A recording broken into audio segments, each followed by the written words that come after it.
وبركاته. إن الحمد لله نحمده ونستعينه ونستهديه ونستغفره ونعوذ بالله من شرور أنفسنا ومن سيئات أعمالنا. من يهده الله فلا مضل له ومن يضلل فلا هادي له. أشهد أن لا إله إلا الله وحده لا شريك له. أشهد أن سيدنا محمدا عبده ورسوله. اللهم صل وسلم وبارك على سيدنا محمد الفاتح لما أغلق والخاتم لما سبق ناصر الحق بالحق والهدي إلى صراطك المستقيم صلى الله عليه وعلى آله وأصحابه حق قدره ومقداره العظيم. اللهم نور بالكتاب بصري وأطلق بلساني واشرح بصدري واستعمل به جسدي بحولك وقوتك فإنه لا حول ولا قوة إلا بك. سبحانك لا علم لنا إلا ما علمتنا إنك أنت العليم الحكيم ولا حول ولا قوة إلا بالله العلي العظيم. أما بعد. Alhamdulillah, kita rafa'kan kesyukuran dan terima kasih kita Allah Ta'ala dapat kita sambung idaman penuntut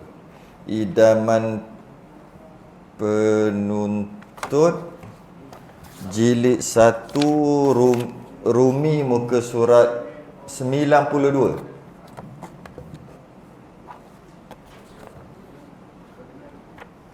Jawi muka surat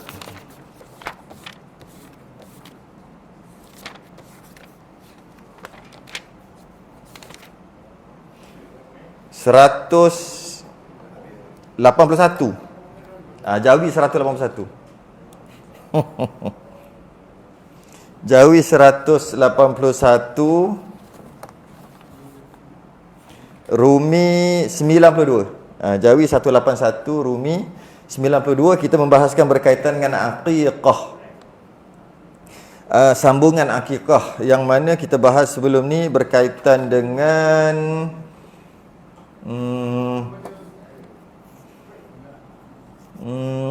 ta'rif, kemudian bila disunatkan untuk aqiqah, bila bermula, ta'rif atau hukumnya kita dah bahas. Siapa yang disunatkan untuk buat aqiqah, selesai dah. Pada bila, hari ke berapa aqiqah, dah selesai. Binatang apa yang boleh diakikahkan pun dah selesai. Okey. Dan sampai bila disunatkan akikah bagi ibu bapa tadi pun dah selesai. Jika kematian bayi itu maka macam mana pula pun dah selesai. Itu antara yang kita dah selesai. Antara yang kita dah selesai. Masuk kita yang lain lah. Tadi kalau apa benda tak apa, tak tahu, tak perasan apa ni hukum dia apa tu. Maknanya kena tengok balik yang lepas. Tengok balik yang lepas.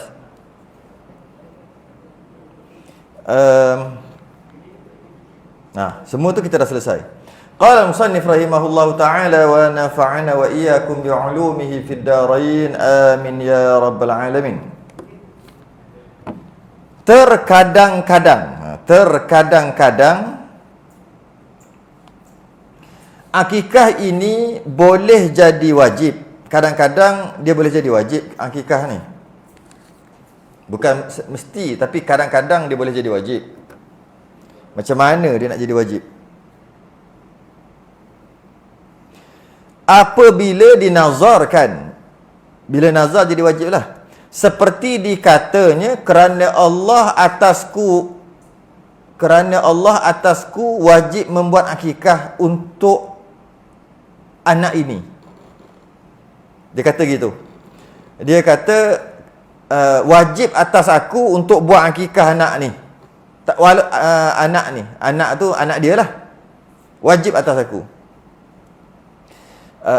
Bila sebut nazar hanya perkara yang sunat. Perkara yang wajib tak boleh nazar. Perkara wajib nak nazar apa? Wajib. Nak nazar sembahyang subuh esok pagi, mana boleh. Memang dia wajib.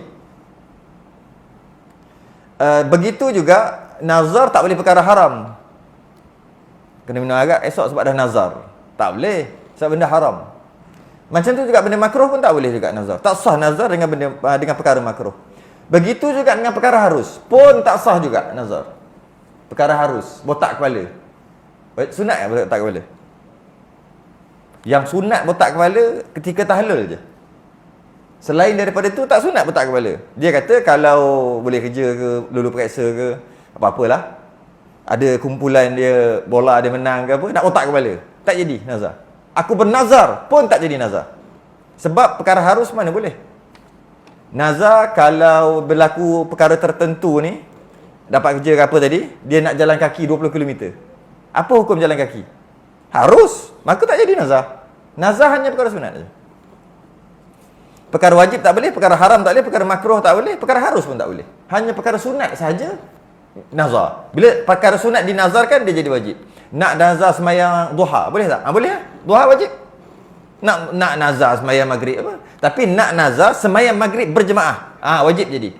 Sebab sembahyang maghrib, sembahyang berjemaah, maghrib tu wajib. Jemaah tu sunat. Jadi kalau dia bernazar nak sembahyang maghrib berjemaah, wajib bagi dia sembahyang maghrib berjemaah. Bukan sebab maghrib tu, sebab jemaah tadi tu. Tapi kalau bernazar nak sembahyang maghrib, tak jadi. Sebab maghrib tu wajib. Okey. Tiba-tiba akikah ni apa hukum dia? Sunat. Maka dengan oleh kerana ianya sunat, dia boleh dinazarkan. Kalau nazar jadi wajib. Cara nazarnya dia kata gini. Dia kata kerana Allah atasku wajib membuat akikah untuk anak ini. Wajib bagi aku untuk buat akikah anak ni. Wajib bagi aku bernazar, samalah tu. Ya, maka jadi wajib. Bila jadi wajib, maka dikena laksanakanlah. Asalnya kalau tak buat akikah pun okey je. Sunat kan. Bila dia kata wajib atas aku, jadi wajib untuk buat dekat anak dia tadi. Wajib dia buat. Kalau tak buat berdosa. Kalau dia mati, ambil harta faraid dia. Sebelum difaraidkan. Sebelum difaraidkan, wajib dulu bayar ni. Kambing. Kalau dia tak buat sampai dia matilah. Dan dia tak boleh tukar pula. Contohnya dia kata anak ini, dia tunjuk anak itu. Tiba-tiba dia tukar. Nazar juga, bukan anak ni anak lain lah. Anak, tak boleh. Dah kata anak itu aja. Ya? Itu satu. Nazar jadi wajib. Yang kedua, atau ditakyinkan dengan katanya, ditakyinkan, bagi Allah atasku memperbuat akikah dengan kambing ini untuk anakku. Sama juga. Tapi terbalik yang tadi, dia tak tentukan binatang. Dia tak tentukan binatang apa. Dia cuma kata, wajib atas aku, ataupun aku bernazar, wajib atas aku untuk buat akikah anak ini. Maka dia boleh buat kambing, dia boleh buat unta, dia boleh buat lembu, kerbau, dia boleh buat 1/7. Lembu, dia boleh buat semua. Dan sebab dia hanya bernazar akikah. Dia tidak takyin, tak tentukan binatang apa. Jadi binatang apa-apa pun boleh. Belum sampai lagi. Tunggu sikit lagi. Belum sampai. Bawah tu yang tunjuk kambing tu. Jadi dia kata, jadi bila dia tak tentukan binatang apa, maka tetap juga akikah wajib buat. Cuma binatang apa pun boleh. Yang kedua, dia takyinkan binatang tu. Dia tunjuk binatang tu. Sama ada dia sebut atau dia tunjuk. Tak kisah, sama je. Dia tunjuk, aku bernazar nak buat akikah untuk anak aku ni, kambing ini. Dia tunjuk. Maka kambing tu je boleh, kambing lain tak boleh. Dia tunjuk lembu. Maka lembu tu je, lembu lain tak boleh. Malah kalau dia tunjuk tu sekor. Dengan syarat lembu tu dia punya. Kalau lembu tu jirannya tak ada masalah. Lembu tu dekat kandangnya tak ada masalah. Tak ada masalah tu maksud tak jadi nazar lah. Lembu tu mati, habis. Maksud tak perlu buat apa-apa. Tak perlu buat apa-apa. Habis gitu. Tak perlu buat apa-apa dan tak wajib dia qada pun. Habis gitu lah. Jadi dia tak dapatlah pahala sembelih tu, cuma dapat pahala niat je lah. Nak macam mana mati. Sebab bila dia tunjuk aja, maka yang itu. Berbeza dengan kalau dia kata wajib atas aku atau aku bernazar untuk buat akikah anak ni. Dia tak cakap binatang apa. Kemudian dia beli binatang tu untuk dia akikahkan lah. Belum sampai nak sembelih tu, tiba-tiba mati. Itu kena beli lain. Dia kena cari lain. Sebab dia bernazar untuk buat akikah. Maka bila mati binatang tu sebelum dia akikahkan, dia kena cari lain lah. Yang kedua tadi, dia bernazar binatang itu. Dengan syarat pertama, binatang tu dia punya. Bukan masih lagi di kandang. Kalau di kandang tak boleh. Tak jadi. Tak boleh tu maksud tak jadi nazar. Orang punya lagi. Tunggu beli dululah. Yang kedua, dengan syarat binatang tu binatang yang boleh buat akikah. Kalau dia tunjuk rusa ke, seladang ke, tak boleh. Dia tunjuk kuda ke, tak boleh tu maksud tak jadi nazar. Ya? Sebab binatang tu mana boleh buat akikah. Jadi bila dia tunjuk je binatang tu untuk dia buat wajib atas aku ataupun aku bernazar, binatang tu mati tak perlu ganti.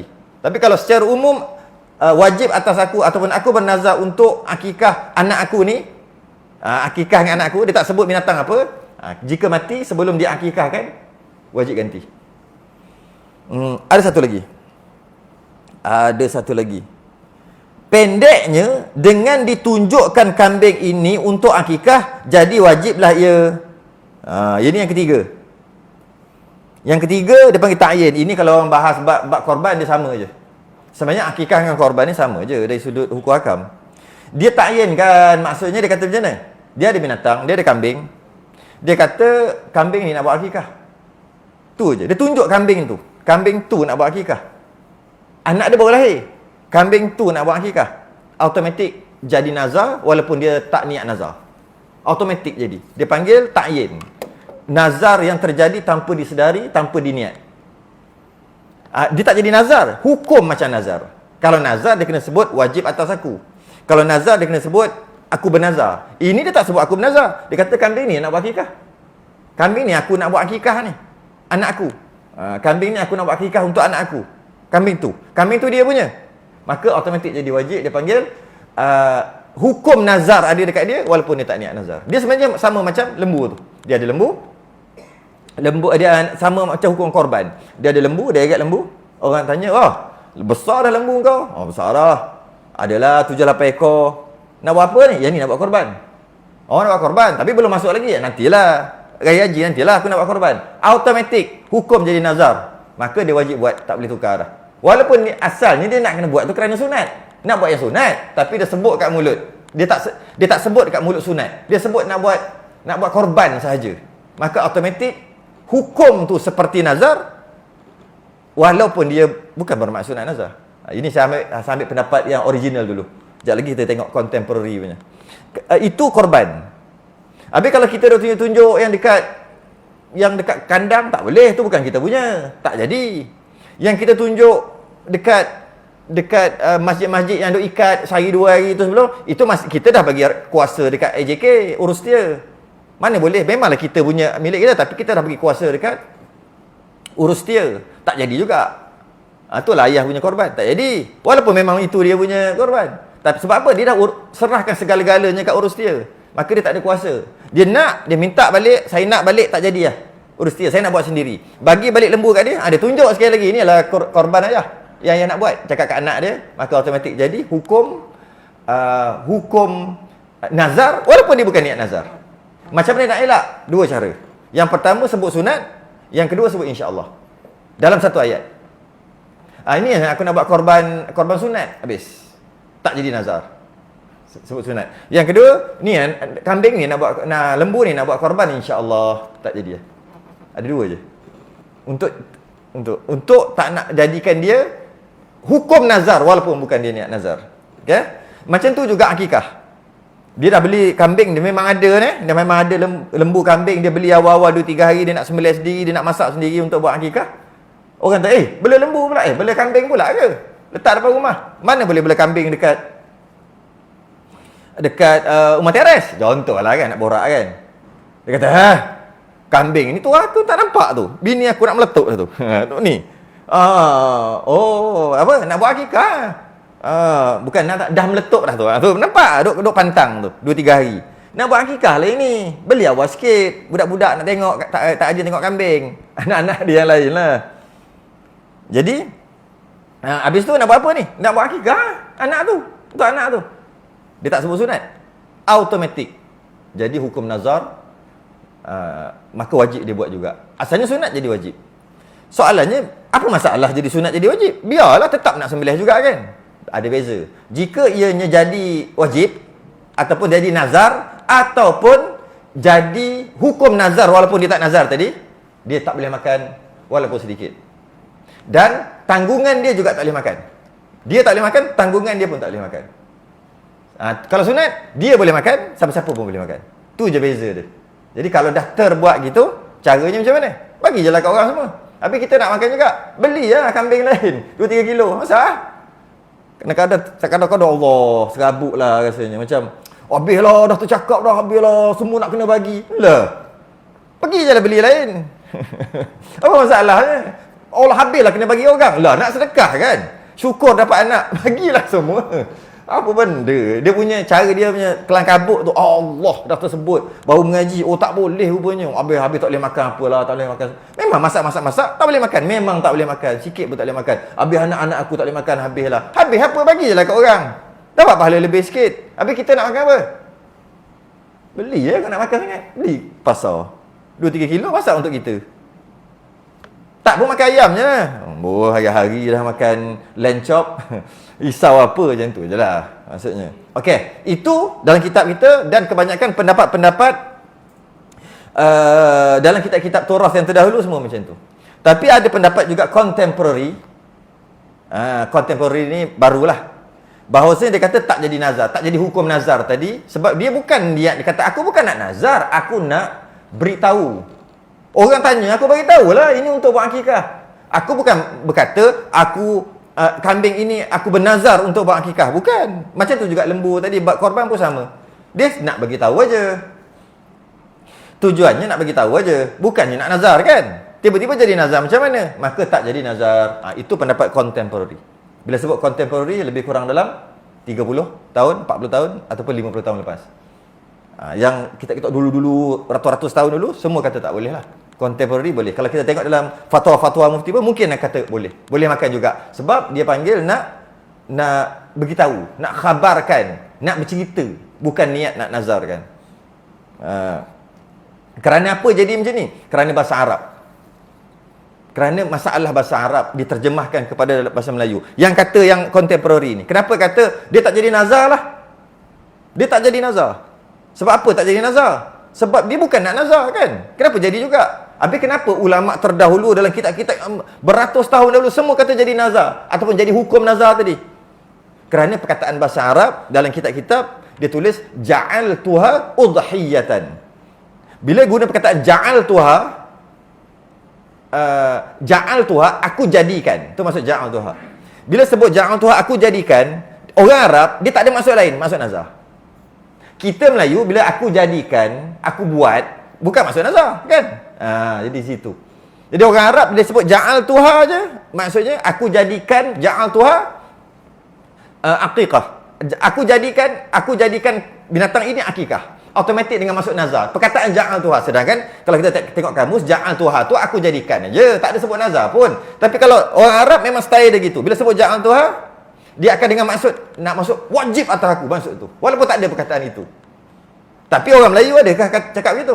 Tak ada. Orang Melayu kata nak nazar, wajib atas aku. Baru wajib. Aku bernazar. Baru jadi mesti atas aku. Baru jadi wajib. Oleh kerana itu, yang contemporary kata tak jadi nazar, tak jadi hukum nazar, boleh makan. Bezanya makan aja. Orang dulu kata, ulama terdahulu kata tak boleh makan langsung. Dia dan tanggungan dia. Ulama yang sekarang yang kata contemporary ni kata boleh makan. Itu aja. Bagi saya sendiri lebih baik jangan makan. Sebab makan je pun. Dan tujuan kita sembelih korban, tujuan kita buat akikah nak bagi orang makan kan? Bagilah orang makan. Itu bagi saya lah. Tapi macam mana pun tetap kita kena meraihkan lah. Kalau dah khilaf kena raih lah. Okey. Seterusnya. Dia pendeknya dengan ditunjuk kambing ini untuk akikah jadi wajib ya, hukum wajib. Yang jadi sunat itu tidak ditakyinkan atau ditunjuk atau sebagainya. Aku nak buat akikah. Tak tunjuk benda binatang. Dia jadi sunat lah. Aku nak buat akikah. Itu. Okey. Akikah wajib tuannya tidak boleh makan. Bahkan kena sedekahkan kesemuanya. Kalau kata jadi nazar ataupun tak jadi nazar tapi dihukum nazar tadi, tak boleh makan langsung. Bahkan kena sedekah kesemuanya kepada fakir miskin. Habis kat situ, titik kat situ. Sebenarnya dari sudut susunan ni tak cantik sebenarnya. Tak cantik susunan. Dia punya perenggan tu tak cantik, yang Rumi tu. Apa pula dia cerita akikah wajib tuannya. Akikah wajib. Akikah wajib, akikah nazar, akikah yang nazar yang secara tak sengaja tadi, takyin tadi. Akikah wajib, tuannya tidak boleh makan langsung. Bahkan kena sedekahkan kesemuanya kepada fakir miskin. Titik kat situ. Dia kena titik kat situ. Okey. Cerita lain pula. Ni sepatutnya perenggan ni duduk atas. Sunat tu duduk perenggan lain sepatutnya. Okey. Sunat dengan bila dah buat akikah, ini tak kira lah akikah wajib ke, akikah sunat ke, akikah nazar ke, tak nazar ke, secara umum. Sunat buat makanan tadi, daging tadi, akikah tadi, sunat dengan dimasakkan secara manis. Bergula lebih. Kena bergula lebih. Oh, gitu sunat. Okey. Tulangnya jangan dipatah-patahkan. Jangan duduk patah-patahkan. Ambil apa, kapak, takik. Jangan ambil yang apa, grinder ke apa ke, cutter tu kan. Jangan buat gitu. Sunat tak wajib. Jangan dipatah-patahkan. Jadi nak potong kat mana? Takkan seekor tu. Buat kambing golek ke apa? Baguslah kalau nak buat kambing golek. Habis tu nak buat apa? Nak buat macam mana? Potong juga, tapi dekat sendi. Potong dekat sendi. Jadi periuk kena besar, kuali kena besar. Tulang rusuk. Itulah. Jangan dipatah-patahkan. Jadi memang besar-besar, jadi besar. Kawah, kena kawah. Sunat. Sebenarnya dia ada sebab. Sebab. Sekejap lagi kita baca sebab apa. Tulangnya jangan dipatah-patah. Sunat tidak dipatah-patahkan. Kalau patah-patahkan pun tak ada masalah. Cuma sunat jangan dipatah-patahkan. Kemudian hantarkan kepada mereka itu fakir miskin. Nampak beza? Beza. Sunat dihantarkan makanan itu kepada fakir miskin. Makanan yang kita masak. Sunat masak. Korban jangan masak. Akikah masak. Dah masak, sunat buat manis-manis. Letak gula lebih sikit. Kemudian tulang jangan patah-patah. Besar-besar. Kemudian hantar kepada mereka fakir miskin tu. Hantar. Bukan panggil. Hantar. Bila hantar, kepada siapa? Kepada fakir miskin. Kepada orang bukan fakir miskin, boleh panggil. Tak ada masalah. Hantar pun boleh, panggil pun boleh. Tapi orang fakir miskin, hantar. Kenapa ni? Dia tak sebut alasan ni kenapa. Kerana orang miskin, dia jarang makan daging. Jadi kita nak meraihkan dia. Kita selalu makan. Bila kita nak meraihkan dia, kita ajak dia mari rumah. Kalau ajak mari rumah lah. Kalau di masjid, okey, tak ada masalah. Panggil orang mari masjid, tak apa. Sebab masjid terbuka. Jadi kita panggil dia datang rumah. Rumah kita besar pula tu. Corner lot. Lawa. Orang miskin segan nak mari. Mari pula seorang. Anak-anak. Isteri. Bawa, nampak tak? Nampak jatuh maruah dia. Bawa isteri, bawa anak-anak 7-8 orang kecil-kecil. Biasa orang miskin ni anak ramai. Orang kaya ni seorang, 2 orang, gitu lah. Orang miskin ramai. Sebab dia kaya dengan anak. Jadi bawa 7-8 orang gitu. Nampak tak? Datang nak makan, lapar lah tu. Dia orang tak cakap, dia terasa gitu. Orang mengata aku ke apa. Jadi menyebabkan last sekali, tak, dia kata, kalau macam tu pergi seorang. Kalau aku pergi seorang, anak bini macam mana? Abang gimana tadi? Nak cakap apa? Orang miskin. Kalau orang tak miskin, tak apa. Oh, abang makan sedap kambing kan. Jom kita pergi naik kereta. Jom kita pergi cari kambing. Saya nak lencok juga. Tu orang senang. Orang susah. Nampak minyak mulut tu.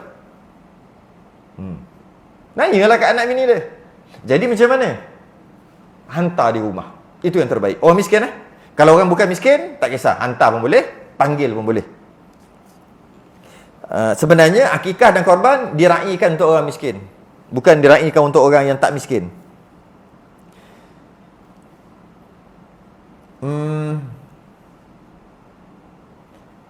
Okay, dimasak. Adapun akikah yang sunat dimakan sebahagian daripadanya dan sebahagian disedekahkan kepada fakir miskin. Okay, stop kat situ. Jadi tadi akikah wajib, akikah nazar, akikah ta'yin tadi wajib bagi semua. Akikah sunat, sunat makan sikit. Sebab dia ibadah. Tu daging ibadah ada dua je, iaitu korban dengan akikah. Makan daging kita beli dekat pasar tak dapat pahala. Tak dapat pahala. Dapat makan, dapat kenyang lah. Makan daging beli kat tepi jalan tak dapat pahala, dapat kenyang je. Tapi makan daging korban dapat pahala, makan daging akikah dapat pahala. Sebab tu orang kafir tak boleh makan. Orang kafir haram korban dan akikah, tak boleh. Kalau nak ajak kawan-kawan pejabat yang orang kafir tu, kena buat asing untuk dia. Beli kat mana-mana 3-4 kilo ke, masak asing untuk dia, jangan campur. Walaupun ada pendapat kata boleh campur, lepas tu agak-agak, jangan campur. Kemudian buat asing, bila dia datang bagi dia kat situ. Kalau nak panggil orang kafir jugalah. Sama ada korban atau akikah, sama hukum.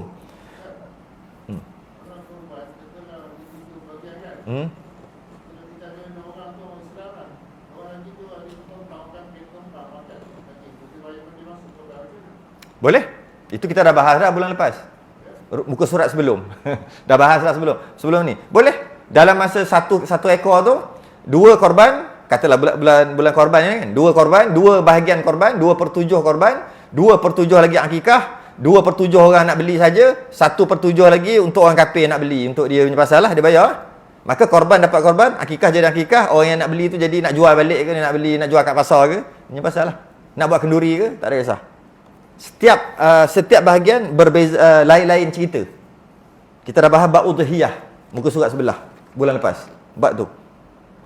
Macam bab akikah ni, jadi sunat makan. Jangan tak makan pula. Macam tu juga korban sunat makan. Sebab tu kita tak berapa digalakkan untuk buat korban luar negara. Walaupun sah, memanglah dia lagi miskin, kesian, tapi kita tak boleh makan, kita tak boleh tengok darah, kita tak boleh berdoa ketika darah menitik. Semua waktu-waktu afdal. Tapi macam mana pun tak ada masalah lah, benda sah, buat je lah, kan. Sebahagiannya disedekahkan kepada fakir miskin. Cuma di sini sunat dimasakkan. Akikah sunat masak. Dan pada korban kalau korban sunat diberi daging mentah. Diberi daging mentah kepada diberi daging mentah korban, diberi daging yang siap masak kepada dalam masalah akikah. Diberi daging yang siap masak tadi tu, daging aja, tak masuk nasi, sayur, air sirap tak masuk, selasih tak masuk. Cuma kalau bagilah. Cuma nak kata Allah, nak buat tak cukup modal. Ada orang cakap dia nak buat akikah tak cukup modal, baru dapat anak, isteri dia pula buat pembedahan kena pakai 3,000 lebih.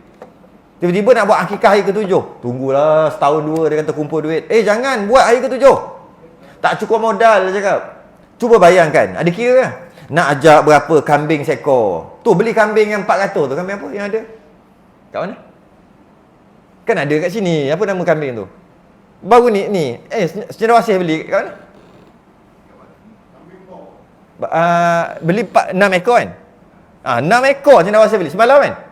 Allah, lepas dah, lupa. Dia buat kenduri, dia buat dah tanya dah orang tu, dia kata lah pakai 500 je seekor. Dia beli dekat lupa dia sebut nama area Kuantan ni. Tak kisahlah, tak, bukan kira kita bukan nak kira daging. Tu dua orang punya cerita kan. Kita bukan cerita daging, kita nak cerita kalau tak belilah yang kecilnya. Macam mana duit tak ada, janganlah tunggu hari tahun depan. Tunggu tu tak gitu. Cari yang 400 500. Orang Kuantan ajalah. Cuma saya tak ingat kat mana tempat nama dia. Ada tempat. Memang viral, orang nak pergi kan. Berasa nak makan kambing, pergi beli seekor. Tak tahulah besar mana. Jangan besar kucing dah. Kambing besar. Alah. Sebab ada orang kata beli kecil-kecil, lepas dah siang apa semua, buang perut semua, besar arnab. Allah, melampau. Orang cakap, saya tak tahu. Dia kata besar arnab. Tapi betul juga, kambing ni besar perut je. Bila dah berapa belah kilo je. Yang normal tu, yang 1000 tu, dalam 15 kilo je daging saja. Yang 1000, yang 4 tersilap-silap 3,5 kilo. 8 kilo seekor. Termasuk termasuk tulang. Termasuk tulang. Yang tak masuk tulang, daging saja. Rasanya mau 5 kilo, 4 kilo. Macam ayam daging. Tak kisahlah. Berkecil besar pun, kalau tak ada modal, belilah yang murah tu. Okey, diberi secara mentah bagi korban, dimasakkan bagi akikah. Cuma yang ni orang tak amal lah. Kalau boleh amal lah, amal balik. Dalam kitab kita tak ada. Dalam kitab Kifayatul Muhtadi ada. Yang kita mengaji malam, setiap hari Jumaat. Pukul 9.30 tu. Ada sebut, akikah ni, sunat, akikah ni, sembelih, ya bagi masak. Tapi kaki kanan belah sampai dekat sendi kaki tu, kambing tadi, sunat bagi kat tok bidan. Sunat. Bidan. Maksud bidan tu bukan bidan, siapa yang menyambut lah. Siapa yang menyambut anak. Itu hari tu saya suruh seorang ni buat, dia pergi. Dia tanya alamat doktor, nak hantar. Nurse tak bagi. Kaunter tak bagi. Dia kata, dia nak buat apa pergi jumpa doktor. Saya nak jumpa doktor. Doktor tu tak ada lagi ni. Saya nak alamat dia boleh tak? Saya nak hantar kambing. Sunat. Mentah, jangan masak. Kaki kanan. Kaki kanan, ambil sekat dia punya, apa nama ni, kateh ni tu. Jangan ambil keting tu. Tak ada isi. Kateh ikan. Satu tu. Kanan punya, bagi. Rujukan dia, Kifayatul Muhtadi. Okay. Sunat. Tapi kita tak buat. Kata Allah banyaknya. Dia sambut anak kita. Bagilah. Mentah-mentah, jangan masak. Mentah-mentah. Sunat. Sunat bagi. Yang lain, masak. Okay. Habis dah. Bab tu. Sunat dibangkan. Dibangkan. Sunat dibangkan. Diazankan lah. Sunat dibangkan, diazankan pada telinga kanan. Pada telinga kanan, sunat diazankan bayi tadi, telinga kanan, dan diqamatkan pada telinga kiri. Tak kisah lelaki perempuan. Lelaki perempuan pun, bayi tu lelaki ke perempuan, azan dan qamat.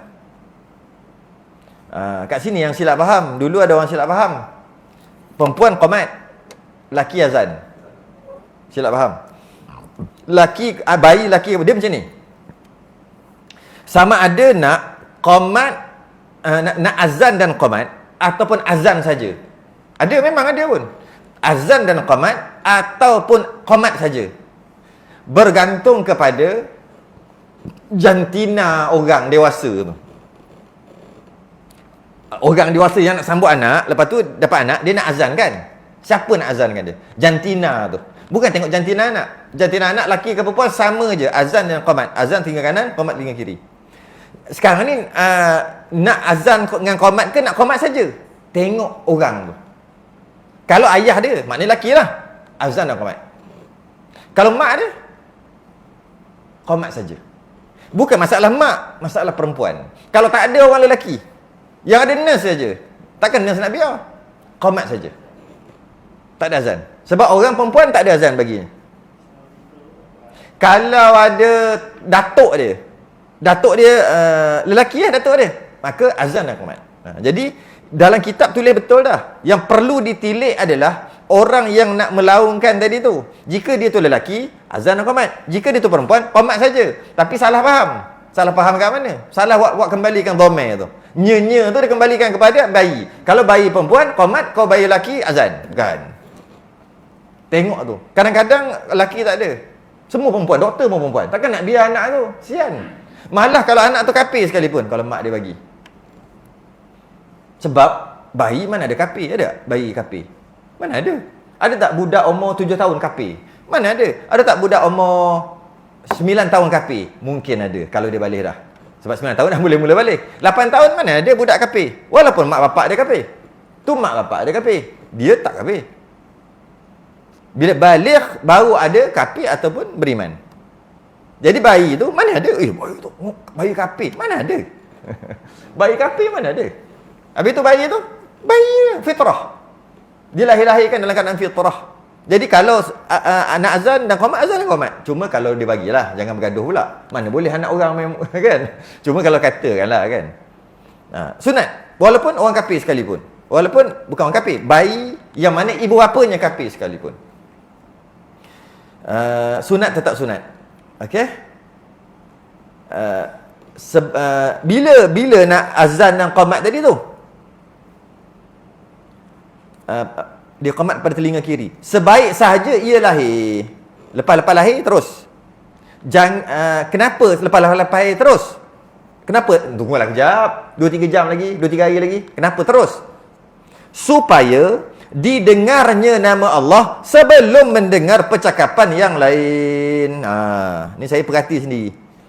Sebelum dia dengar perkataan lara-lara yang lain, dia dengar kalam ataupun perkataan mulia dulu, azan dan iqamah. Saya perhati, tolonglah kakak-kakak nurse, makcik-makcik, staff nurse, doktor-doktor, tolonglah. Ni yang saya perhatilah. Yang tak perhati saya tak tahu. Dia kata, oh kami okey. Tak apalah yang okey. Saya cerita yang saya perhati. Dia borak. Dia ambil anak tu, dia potong tali pusat. Ada 2 orang. Seorang doktor, 2 orang nurse. Doktor tu pun okey, deliver tulis kan, tulis. Kemudian seorang ambil bawa pergi untuk mandikan. Kan penuh dengan darah, air ketuban apa. Semalam kau tengok tak TV3? Dia cakap, kita tak azan lagi. Dia nak kata nak basuh dulu, adalah sebab-sebab. Patutnya lepas kita kena ambil terus. Kadang-kadang dia tak sempat nak basuh lagi. Dia tengah-tengah potong, tengah-tengah cek gitu, tengah terbalikkan budak tu kan. Kerana terbalikkan budak tu, dia pegang kaki kan. Adalah pengajian dia lah, kenapa dia buat gitu. Sambil-sambil tu dia bercakap dengan kawan dia. Punya duit, dia gaji bulan ni habis lah. Kita bukan kata kau nak cakap sekarang ni budak tu, aku nak bagi dengar kalam yang mulia dulu. Kau cerita pasal duit, tu jadi mata duitan tu macam tu lah.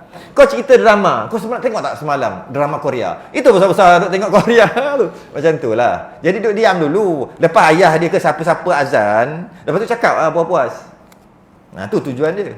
Saya dengar sendiri, Allah macam mana ni? Nak halang macam mana? Dia dengar benda lain dulu. Popek. Kita nak azan ni.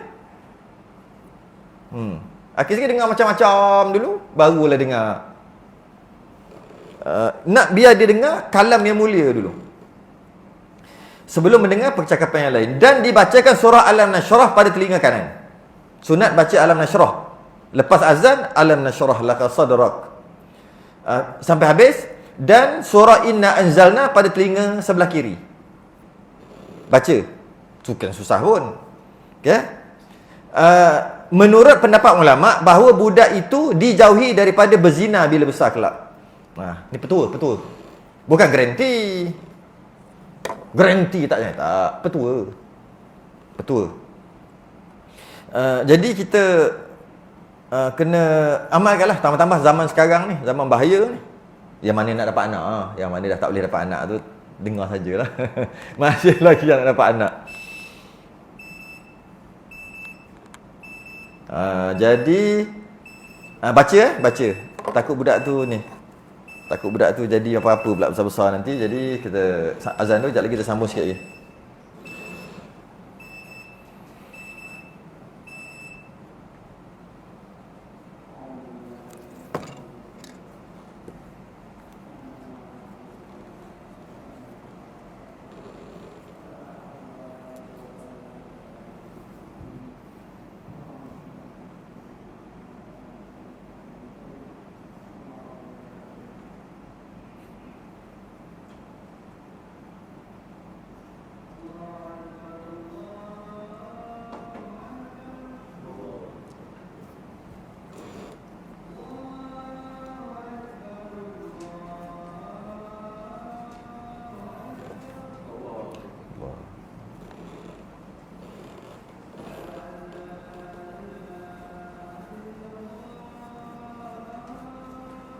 Asyhadu an la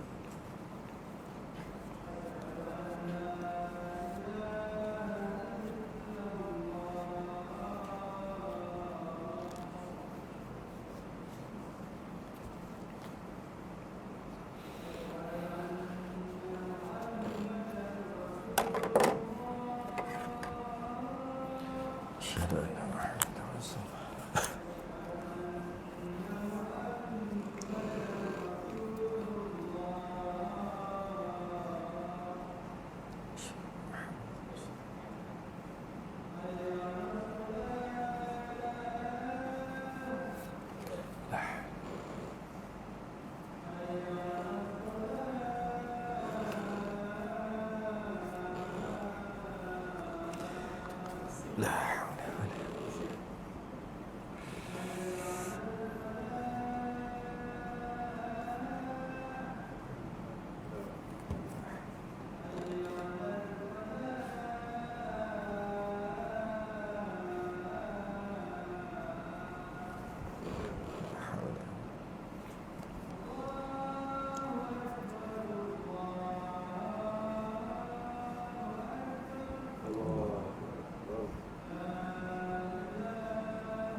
La ilaha illallah.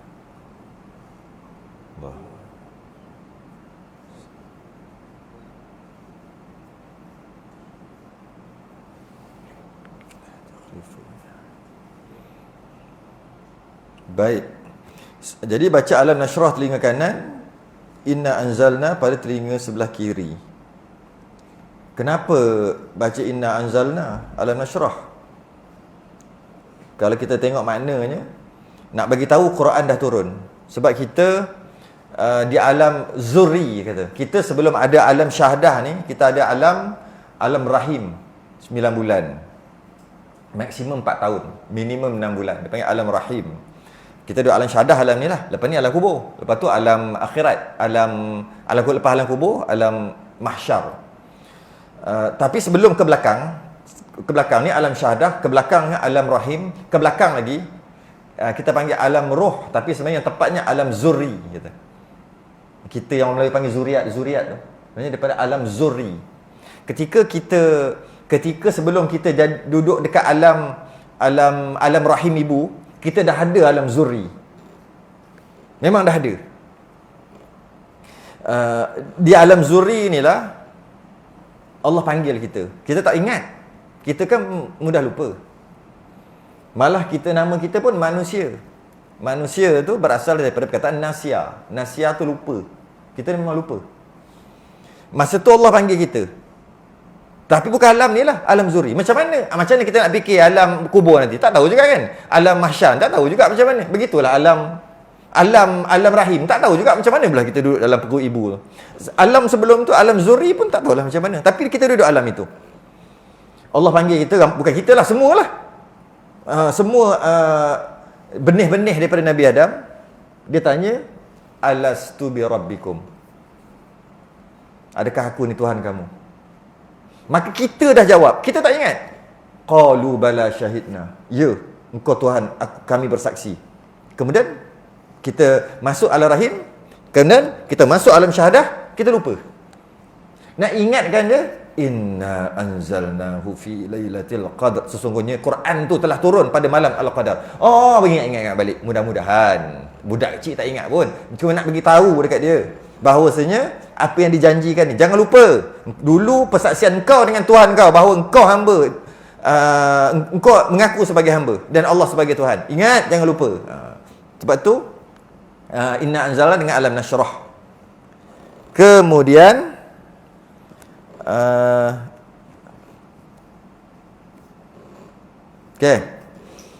sunat kenapa sunat azan, sunat baca alam nashrah, sunat baca dulu? Kerana pendengaran adalah organ, kita panggil lah, deria yang paling awal berfungsi. Boleh buat kajian sains, boleh buat. Bila budak tu lahir, deria yang pertama sekali berfungsi adalah pendengaran dulu. Kemudian lepas pada tu barulah berfungsinya panca indera yang lain. Contohnya lepas tu baru suara. Maksudnya deria bercakap, deria cakap ni kan, deria kata ni baru berfungsi. Tapi sebelum tu deria ni dulu. Kemudian selepas pada tu barulah penglihatan. Penglihatan lambat sikit. Biasa berapa lama?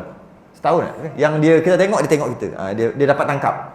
Cuba awal-awal tu dia tak dapat tangkap. Kita buat macam mana? Kita buat angkat tangan kita, kita cakap tak dapat tangkap. Tapi kalau bunyi tring, adik kan dia boleh pergi. Dia maknanya dari pendengaran dulu yang berfungsi, kemudian dari suara dari ini, kemudian akhir sekali penglihatan. Tengoklah berapa bulan baru berfungsi dari penglihatan dia tu. Jadi sebelum jadi perlu diselamatkan adalah dia dengar apa yang dia dengar. Perkataan yang first yang dia dengar. Sebab tu nak azan dengan baca Alam Nashrah Inna Anzalna. Boleh baca juga surah Taha 5 ayat.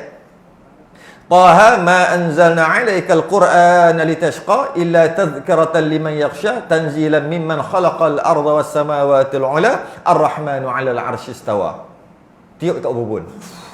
Boleh juga masa tu. Kenapa? Sebab nak lembutkan hati dia. Kenapa lembut hati? Sayyidina Umar dengan ayat tu lah lembut. Masuk Islam. Tu Sayyidina Umar. Ini anak kita memang lembut dah, lagi lembut lah. Okey. Sunat, habis dah kat situ. Sunat disuapkan kurma yang telah dimamah ke dalam mulut. Telah dimamah di dalam mulut. Bukannya ambil kurma tu, penyek, suap, tak. Mamah dulu. Kalau ayah dia lah. Tengoklah siapa-siapa yang dia nak. Carilah orang-orang yang ahli salah, kita tengok cari. Jadi mamah dulu. Kadang-kadang tahulah. Adalah tak syok lah kita dengar kat media sosial ni kan. Dia kata mamah, lepas tu dekat mulut tu isap rokok. Bakteria suap kat anak. Iyalah, janganlah cakap orang isap rokok. Macam tu lah. Dia nak salahkan, dia nak cuba jatuhkan, bukan jatuhlah. Nak mempelekehkan amalan itu, dia letak yang jahat-jahat. Mintalah yang baik-baik. Kalau dia baca Quran 24 jam, tak nak mulut macam tu. Macam tu lah. Dia ambil yang itu. Akhir sekali, mulut ada virus, ada COVID dengan anak budak-budak kecil kena COVID. Lah, jangan cari yang COVID. Dia ambil kat situ, nak mempelekehkan amalan tu. Pelik sungguh. Ambil yang elok lah. Yang mulut suruh zikir, mulut tak pernah mengatakan orang. Yang tu kita nak. Dia mamah. Budak kecil je pun, mamah. Ambil jari kecil lah. Jari ni takut tak muat pula. Kan mulut dia kecil baru 7 hari. Angkat, bagi. Lepas mamah tu. Di mamah. Jangan main penyek-penyek gitu. Boleh lah benda sunat kan. Tapi tu bukan tahnik nama dia. Atau benda ni tahnik ni. Atau benda yang manis. Kalau tak ada kurma, buah tamak, apa-apa yang manis. Tapi di apa dia panggil kiaskan oleh orang Melayu. Orang Melayu jangan main. Dia kias macam-macam. Dia kias dengan emas, perak. Dia kias dengan garam, berkenyuk muka budak macam ni kena garam.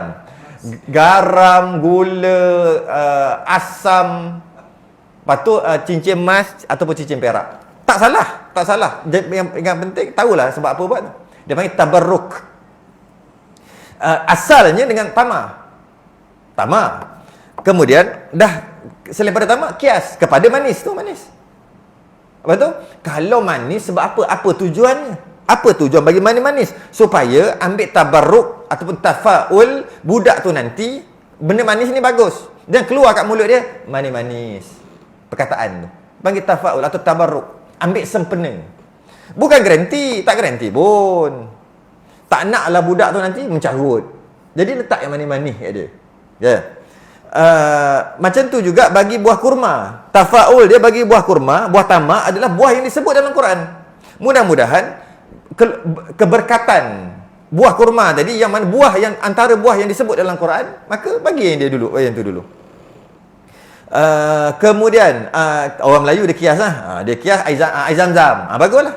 Dah alang-alang buah yang terbaik, maka air yang terbaik bagi air zam-zam. Orang Melayu dia tambah lagi. Apa dia? Garam. Lepas tu asam. Asam keping ke asam kan. Sebab nak bagi budak ni tahu, hidup kau nanti ada masamnya, ada manis, ada masin, ada belaka. Jangan kau nak senang aja. Dia kias lah. Lepas tu pula tabarruk pula, ambil cincin emas ataupun emas, cincin emas lah. Ambil lalukan kat mulut. Tabarruklah juga supaya Kalau keluar kat mulut dia nanti, dia besar-besar, keluar benda macam emas. Bukan keluar aje mohong. Kalau keluar aje mohong, bukan tu. Tak mau gitu. Tak mau gitu. Buka mulut mohong. Kalau buka mulut tak mau gitu. Biar keluar emas. Orang dengar nak dengar aje apa yang keluar kat mulut dia. Sebab tu tabaruk dengan emas. Tapi kata ada ke kalau nak kata tak mau buat, tak apalah. Cuma asalnya tamah. Dikiaskan manis. Kias. Jadi kias tu boleh ditolak kalau nak tolak. Nak tolak tu maksud tak nak terima tak apa. Kias je. Orang Melayu kan banyak kias. Sunat dicukur kepalanya sama ada lelaki atau perempuan. Cukur botak. Jangan main cek-cek gitu. Orang dulu buat gunting sikit, nak untuk waktu tu je gunting sikit, nanti masuk bilik nanti gunting botak. Jangan tak botak. Sunat dibotakkan. Oh sayang, rambut cantik, lambat lagi nak panjang. Iyalah, kisah silap setahun lagi. Tapi sabar. Sebab apa? Sebab sunat dicukur sebab dalam kepala tu penuh dengan air ketuban, darah, nifas. Entah bakteria aku ada dalam dekat tu. Sebab duduk lama dalam perut, dalam rahim. Jadi bila cukur, shampoo dia keluar. Kalau dibiarkan tak dicukur, kajian para ulama, kenapa disunat dicukur? Kerana kalau tak cukur, nanti mata cepat rabun. Kalau tak cukur, mata cepat rabun, kerana kekotoran tadi tu dia akan nak turun ke mata budak. Kekotoran dalam itulah. Sebelum tumbuh rambut tu dia akan ada lubang-lubang tu kan, dalam rahim tu. Cukur. Lepas cukur pula, nak buat apa dengan rambut tadi? Anak lelaki dan perempuan sama. Hari yang ke-7 cukur. Lepas sembelih akikah, tak apalah, lepas sembelih akikah. Kemudian ditimbang rambutnya dengan emas. Dan emas itu disedekahkan kepada orang fakir miskin. Timbang berapa gram? Biasa tak sampai 1 gram. Kadang-kadang 1 gram. Berapa ratus ringgit 1 gram? 300. 2 gram 600. Nilaikan rambut tadi, timbang dekat kedai emas lah. Jangan kedai runcit. Tak naik timbang dia. Itu timbang gula boleh. Tak naik dia kena timbang emas. Customer nak beli emas, bukan nak beli emas, nak minta tumpang timbang. Dia minta RM5. Boleh lah, dia letak digital. Okey, 1.5 gram. 1.5 gram. Lebih kurang tanya, emas 1 gram berapa? Dia bagi tahu lah, 300. Okey, 300. 1,5, mana 400,5. Okey, ambil 400,5, cari fakir miskin, bagi. Okey, sunat buat gitu. Kalau tak ada duit macam mana? Tak apa, tanya dia. Mahal sangat anak punya rambut 3 gram. Mau dekat 1,000. Jadi macam mana? Harga perak. Perak murah. Ambil harga perak. Boleh juga. Pada hari itu juga sunat diberi namanya. Diberi tu maksud istihar. Nama tu awal-awal pun tak boleh. Sebelum mengandung pun boleh ambil nama tu. Letaklah nama. Anak tak ada lagi, nama dah letak. Cuma hari yang ke-7 tu adalah sunat istihar. Takkan tak ada dalam kepala, takkan tak ada perbincangan kan masa mengandung tu. Sunat istihar. Jadi sebelum hari ke-7 jangan istihar nama apa. Okey? Dan nama itu biarlah nama yang molek-molek kepada orang, molek-molek, elok-elok. Janganlah buat main-main je. Kan? Isteri Maznah, suami Dali, gabung nama jadi Mazda. Jangan gitu. Anak nama Mazda, carilah nama elok-elok. Sunat dikhatankan pada hari itu juga. Sunat pula. Sunat khitan. Sunat dikhatankan. Ini bagus. Hari ke-7 sunat terus. Anak lelaki, anak perempuan bersama, hari ke-7 sunat terus. Jangan tunggu lama-lama. Barulah boleh nak semayang, boleh dukung dia apa semua. Pada hari yang ke-7 sunat. Dan wajib bila telah balik. Sunat ni wajib bila balik. Maknanya kalau umur 7 hingga 9 tahun tu wajib juga bagi sunatkan budak tu, sebab untuk suruh dia semayang. Kalau suruh dia semayang sedangkan dia tak sunat lagi, semayang dia tak sah bagi budak lelaki. Bila semayang dia tak sah, tak sempurna lagi suruhan kita tu. Jadi umur 7 sampai 9 satu, ataupun dia balik wajib sunat lah. Itu dia sendiri ya. Jadi sebaiknya umur 7 hari. Terbaik. Tak payahlah sibuk-sibuk nak apa? Nak pujuk, nak bagi tu, nak bagi ni, tak payah. Lari lompat tingkap tak ada. Umur 7 hari. 7 hari. Dan nak sembuh dalam masa 3 hari sembuh dah, kering. Sebab dia masih lagi minum susu yang power tu kan. Susu apa? Kolostrum apa tu. Yang memang power lah susu ibu yang awal-awal tu. Apa nama? Kolostrum ke apa nama? Bukan kolesterol. Saya tak ingat kolostrum. Macam tu kot nama dia. Jadi dia cepat sembuh. Dan dia pun apa, bayi lagi. Kanak-kanak perempuan pun sama. Bayi perempuan pun sama, sunat. Kecuali asalnya sudah terbuka syafahnya. Jika demikian tiadalah wajib dikhatankan. Tahu-tahu lahir-lahir dah sunat. Ada riwayat mengatakan Nabi SAW lahir-lahir dah sunat. Katalah macam tu kan. Maka tak wajib lah sunat. Bagi mazhab Syafi'i, perempuan wajib sunat, lelaki pun wajib sunat. Mazhab lain mungkin berbeza. Mazhab Syafi'i tidak. Lelaki pun wajib, lelaki wajib sunat kerana masalah kebersihan, nak solat nanti. Orang perempuan, bayi perempuan wajib sunat kerana masalah nafsu. Tanpa sunat, nafsu tidak dapat terkawal. Mengikut kajian, bermula orang mak bapak tak menyunatkan anak perempuan pada tahun 80-an dan 90-an. 90-an paling banyak. Mak bapak dia tak sunat dah anak perempuan. Sebab apa alasan dia. Cuba kita tengok yang 90-an yang lahir. 2000-an lagilah. 2000-an. Lagilah tak sunat anak perempuan. Cuba tengok umur dia berapa dah sekarang. Cuba tengok perangai dia apa. Yang melompat-melompat tu, yang duduk atas pentas tu, itulah. Yang duduk dalam TikTok tu, joget tu, joget ni, tunjuk ni, umur tu. 70-an, 80-an tu kira selamat lagi lah. 90-an memang paling tu, dengan 2000. Memang tak sunat dah. Berapa tak sunat dah? Anak perempuan ni, anak lelaki sunat, anak perempuan. Tengok apa jadi. Boleh tengok. Tak percaya buka TikTok. Ada? Tak ada install. Saya tengok. Saya dah uninstall terus lah TikTok. Tak boleh tengok. Pening. Pening kepala. Wallahualam. Tangguh dulu, kita sambung bab tu nanti. Bab lain, dah habis dah bab tu. Udhiyah dan akikah habis. Masuk bab baru lah, sekejap lagi. Akan datang. Tangguh dulu, kita saling tasbih kafarah dan suratul